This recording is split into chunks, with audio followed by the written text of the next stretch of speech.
The Bonnies hold the 4 seed in the Atlantic 10 tournament this week. Will they be able to defend their title in DC? We break down the Bonnies' road to another NCAA tournament bid. Plus, a look back at Oshun's journey to setting the Bonnies' all-time blocks record. And as always, we give our final predictions. This is BBN and this is March.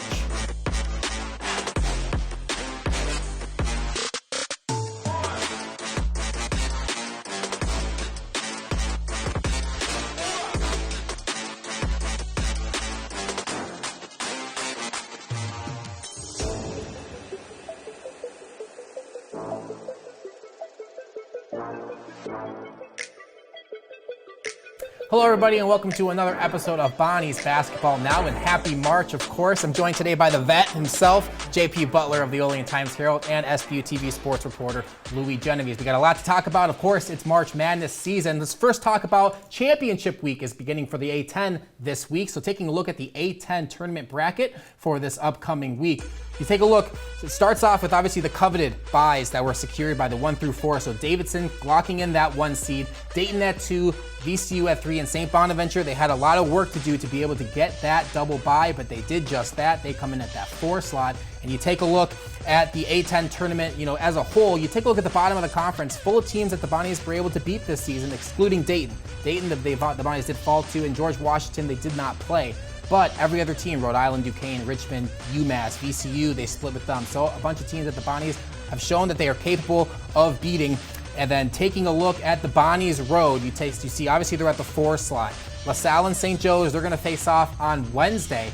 And then they'll play the winner of that game will then face off against St. Louis. So then the Bonnies, you're taking a look, you got LaSalle and St. Joe's, who you beat both of those teams, and then St. Louis, they beat them twice this season. But the mantra, it's hard to beat a team 3 times, but if you're a Bonnies fan and you want some hope, they did beat St. Louis last season in the A10 tournament on road to getting their NCAA tournament bid. So JP, I'll start with you, taking a look at the matchups to watch. Obviously it starts with, the Bonnies, their road. So LaSalle and St. Joe's. Who do you have in that game? And then in that game against St. Louis, do you think it's just meant to be the Bonnies are going to face off against St. Louis a 3rd time? So just starting with that 12-13, St. Joe's is a team that they're interesting because if they do get hot, they are a team that maybe could make a little bit of noise because they are capable of, taking and making a lot of 3-pointers. Jordan Hall, we saw Taylor Funk, how dangerous they can be in that Bonnie road game from just a couple of weeks ago.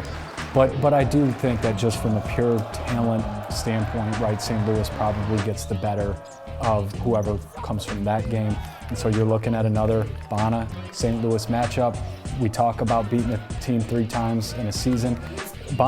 Schmidt-Bonnet teams have done this before. And this is a team that I do think Bonnet just matches up really well against. They're more skilled than St. Ed's, and they've done a good job of matching St. Louis's strengths, their physicality, their toughness, their rebounding. And so giving the edge to Bonnet in terms of skill, I like that being a game that they come out of and seeing the semifinals on Saturday. And then Louie, the teams that don't have the double bye, so obviously not Davidson, Dayton, VCU, and the Bonnies, who do you think has the best chance to make a run to the A10 tournament and maybe steal an automatic bid from one of those top 4 teams? Who do you think has the biggest chance of creating, some March Madness, as they say? I think definitely, I'm just shooting right out the top here. My pick would definitely be Davidson. They got the number 1 seed. They have the best conference record. They've outplayed the Bonnies in that matchup, in their only matchup of the season, and I think that the Davidson Wildcats definitely look they're the way prepared team. The team that can definitely win the whole A10, prevent any upsets from going on, and actually not only maybe make it to March Madness, but also get a win. Yeah. No, I think they're going to be in probably either way. Davidson's that team, and certainly they have the talent and just a veteran team to get there and coach, and Bob McKillop. But what's interesting is you go back the last 10 to 12 years.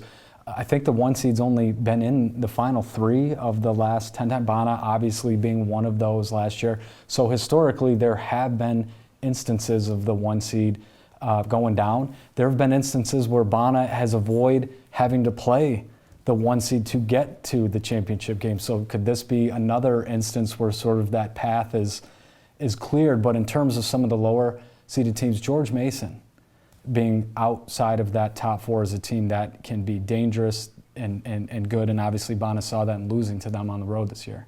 So it's definitely going to be a lot of action in the A10 tournament. Obviously, the Bonnies have made it the last 2 seasons, the last 2 times, last season and in 2019. Obviously, 2020 didn't have a tournament, but this team as a freshman, they made it to the A10 tournament. So we'll see if they are able to do it again. Now, Osun Osunniyi, he made his return in that game against Richmond. He was kind of that game time decision, but it was announced that he was going to play. So how important is his health going to be in this A10 tournament? Because they're going to have to win 3 games in 3 days.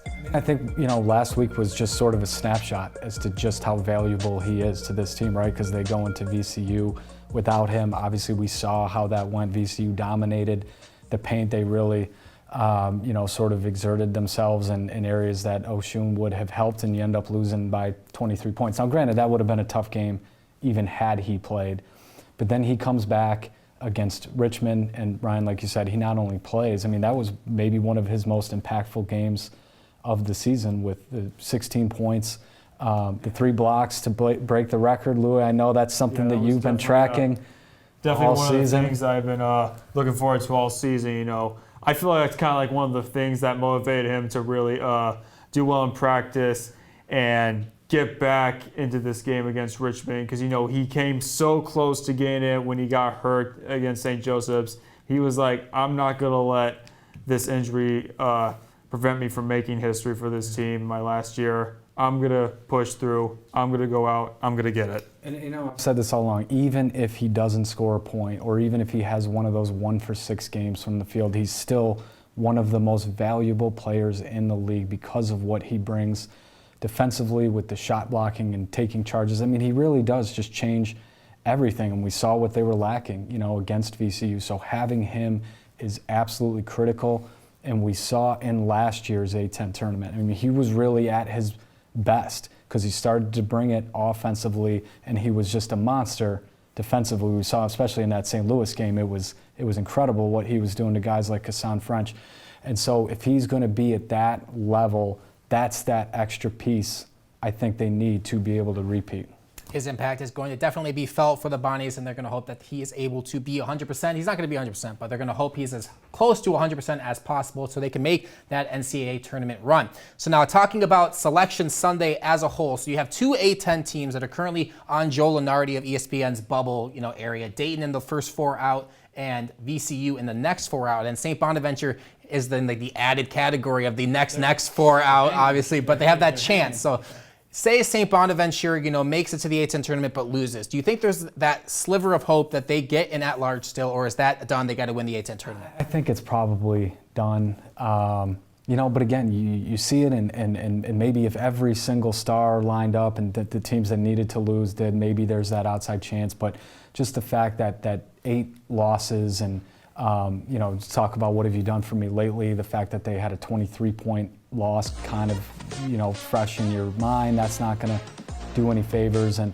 maybe you shouldn't compare, but I look at, 2 years ago, they were 24-6 in the regular season, lost in the semifinals, and almost didn't get in that year. They were the last team in the first 4. This team has 8 losses, a handful that have been pretty one-sided.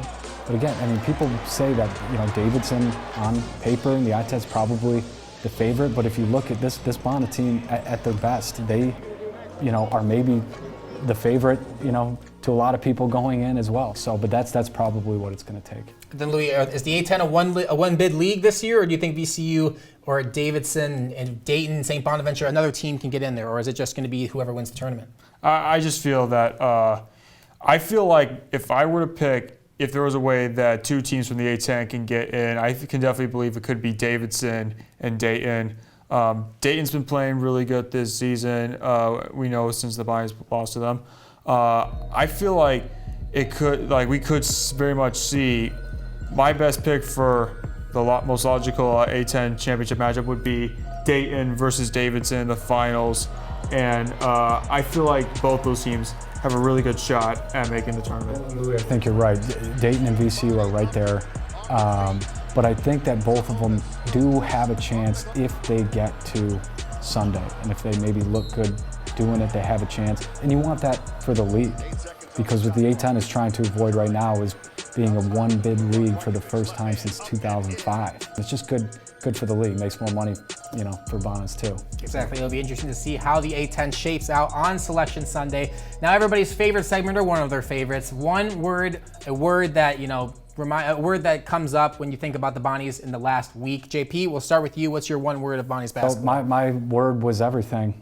They really put themselves in a good position by winning against Richmond to secure that 4 seed and the double bye on Friday in front of what was, really the best crowd of the year and a perfect night. We talk about these perfect nights in the Riley Center. That's what it was, from the game to the senior ceremony afterward.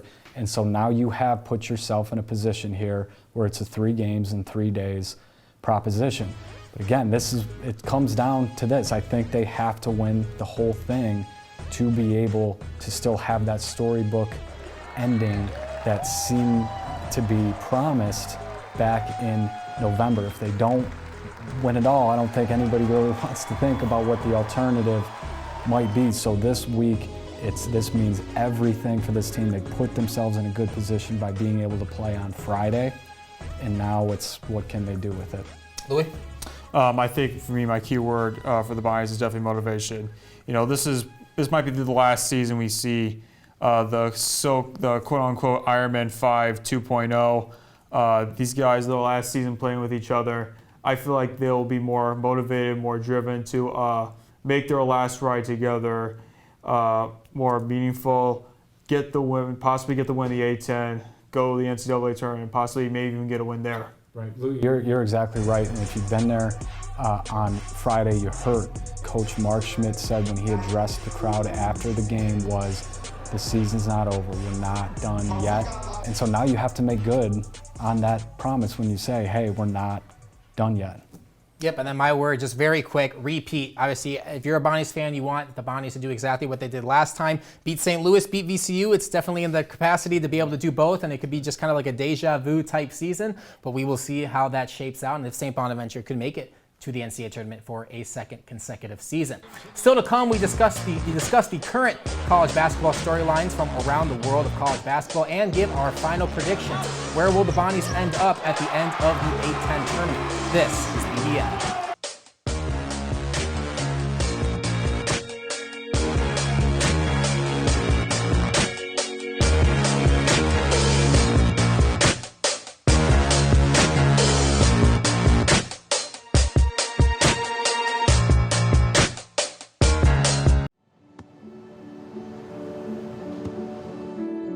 I don't remember how it started. Go to that. Our back and forth. It always came back. Dad! You probably don't remember what you told me, That was perfect. but I heard every word.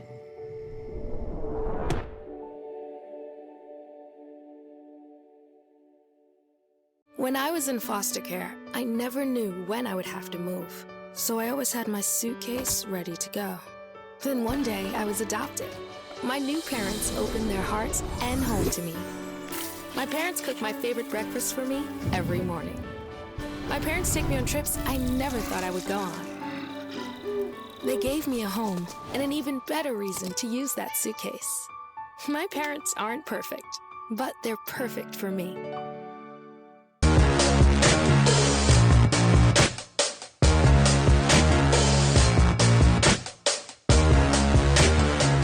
Hello, everybody, and welcome back to BBN. Louie, yesterday was your birthday. What did you do to celebrate? Basically, just spend time with friends, family. Just be glad I'm finally in my roaring 20s, as you call it. Louie, that's your Patricio Prado birthday, number 20, Bonnet Great from the 2000 team. Happy birthday from all of us here at BBN. Yeah, you finally got out of that nasty 19 year. I hope it wasn't too bad for you, but back to into the 20s, the roaring 20s, as they say. So we'll see how that shapes out for you, buddy. All right. So let's talk a little bit about the college basketball storylines from around the NCAA. Obviously, it's tournament week, so there's been some automatic qualifiers, of course, that have already come in. Loyola Chicago, who's going to be in the A-10 next season, they made it as an automatic qualifier, and that kind of took away a bubble spot as well. How big do you think that is? Yeah, I mean, that's exactly the kind of thing that you don't want to see if you're, because again, all the stars would need to align. But it is, interesting to see Loyola Chicago's been such a nice story. And obviously there's the connection there with former Bonner Athletic Director Steve Hudson, who I was actually able to catch up with and do a story at the time that it was announced that Loyola was coming here next year. How interesting that's going to be for him to come back to the Riley Center as sort of an opponent this time. That's it's March. It's been crazy. We just learned of another automatic qualifier with a crazy buzzer-beating Georgia shot. State and Bob Lanier has some lineage in there. So even if the Bonnies don't get into the A10 tournament, there's going to be some sort of Bonna feeling in the A10 tournament. Then there's always that connection. One thing that I like to do around this time too is kind of pay attention to the two MAC conferences as well to see what the other schools in Western New York, UB. I mean, there have been some years where both Bonna and UB have been at the same time. Can a Canisius or a Niagara make a run in the MAAC? They haven't had great seasons this year, but it's always sort of interesting to see who's going to come out of those one bid. There was a lot of talk about, would Iona be good enough at a certain point to maybe even be an at-large this year, where even a MAC gets a second bid. I don't know if that's necessarily on the table anymore, but it's just it's cool to see these things play out in March. Yeah, and then Louie, obviously a lot of action happened. A lot of one seeds have gone down across college basketball in the conference tournament. So you're saying Davidson's going to get there. Obviously, they're a one seed, so they're susceptible to this March Madness kind of thing. So how confident are you that all these one seeds are going to be able to get to the final? Yeah, it's definitely, there are cases where there will be bracket busters. There will be times where the one seed gets upsetted. And, this just tells you how much it is, because, in March Madness, you never know what's going to happen. So now time for everybody's favorite segment, JP. It's JP's story time. What do you got for us? So speaking of 2012, just going back, and we're coming up on the 10-year anniversary. March 11th is the 10-year anniversary where Bonna won its first ever Atlantic 10 tournament championship in Atlantic City. That was a really cool experience for me because it was the first time that I've experienced anything like that. It was sort of unexpected, so it really was this magical run where Bonna won the 3 games in 3 days. They beat Xavier in the championship game. Andrew Nicholson, an incredible performance. And to be there from a professional standpoint and what the crowd was like and sort of, after you get done with the job part of it to share and just sort of the joy that was, all the alums who were there and Boardwalk Hall, it was just an incredible feeling. And that leads into me just saying the last 2 times now that Bonna has been the 4 seed in the tournament, they've made the championship game. They were the 4 seed in 2012. Again, I said, 1 seed's upset. And they were the 4 seed in 19 when these guys, Oshun, Kyle, and Dom were freshmen. Are you guaranteeing a 10 tournament appearance now? I don't, I'm just saying, read between the lines there. When they've been the last 2 times they've been the 4 seed, they've made the championship game. So we'll see if they can make it a 3rd this year. Bonniers will be looking to do exactly that. And now, we're coming up, the Bowlin breakdown. We'll take a look at Oshun's block record and finally give our predictions on where the Bonnies will end up at the end of the A10 tournament on Sunday. This is BBN.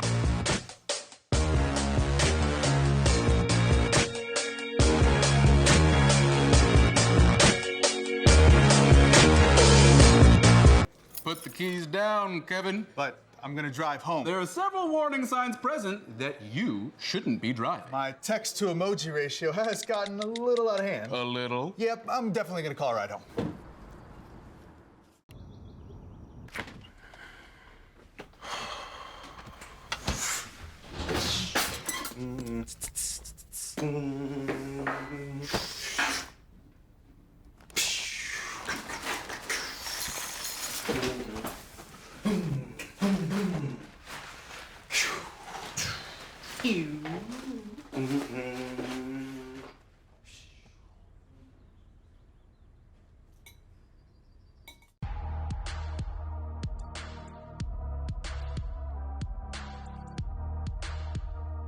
Welcome back to BBN, and for this week's Bowlin breakdown, it is all centered around the Bonnies' anchor inside, and especially on the defensive end, Oshun Oshuni. Obviously, in his absence against VCU, we saw what the Bonnies' bench depth is capable of, and it was not the greatest things that we saw there on national TV. So Oshun comes back in that Richmond game, dominates, gets the all-time record for Bonnie's career blocks. Against St. Louis, he had 12, 6, and 6. That's 6 blocks that he had in that first matchup. Then in the second matchup, 21, 3 blocks, 3 blocks and 3 rebounds. So his presence inside for St. Bonaventure's defense, especially if they have to face St. Louis again, that's going to be huge for St. Bonaventure.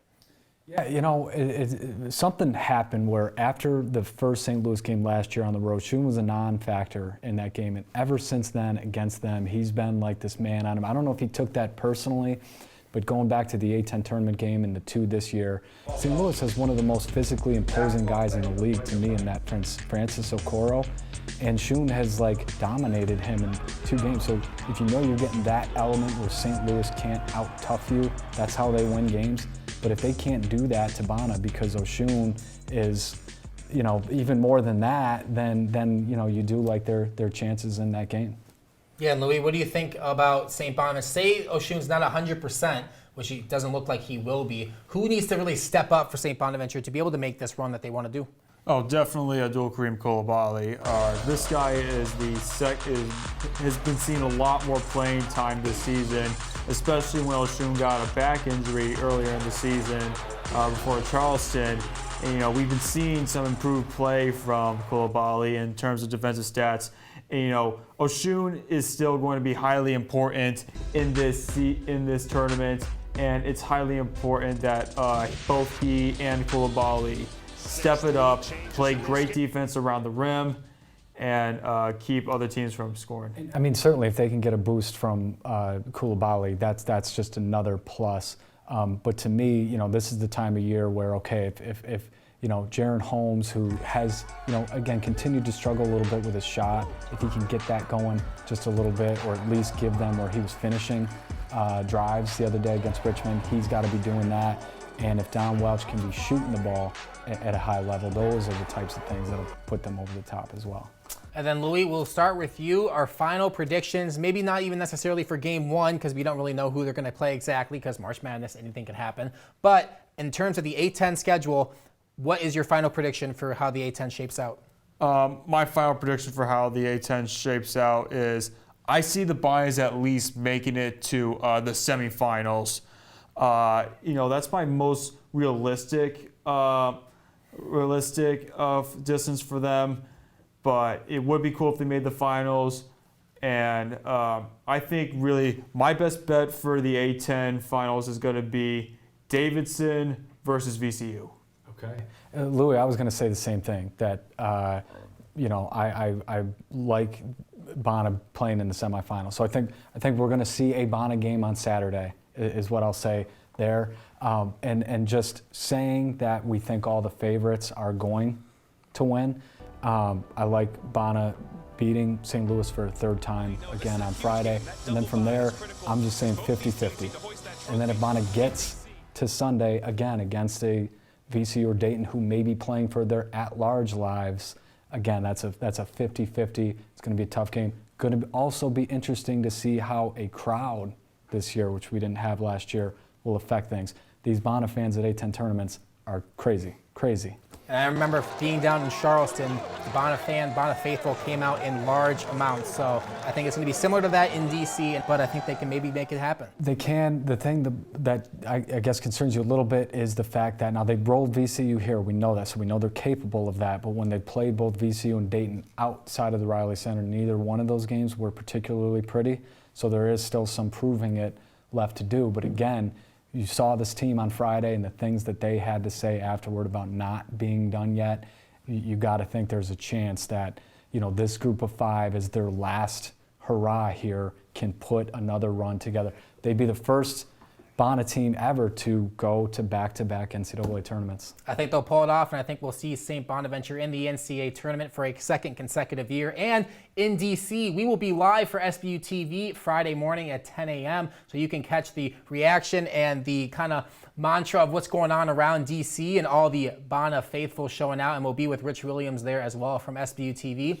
And well, guys, that's all we have for the show today. My thanks, of course, to the vet himself, JP Butler of the Olean Times-Herald, and Louie Genovese. St. Bonaventure will take on the winner of St. Joe's and LaSalle or St. Louis on Friday at 2:30 on USA Network. That's all the time we have. This will not be our last show. We'll be back next week to hopefully maybe talk about St. Bonaventure in the NCAA tournament or whatever they are up to next. That's all the time we have. My thanks to all of you viewing. We'll see you next week.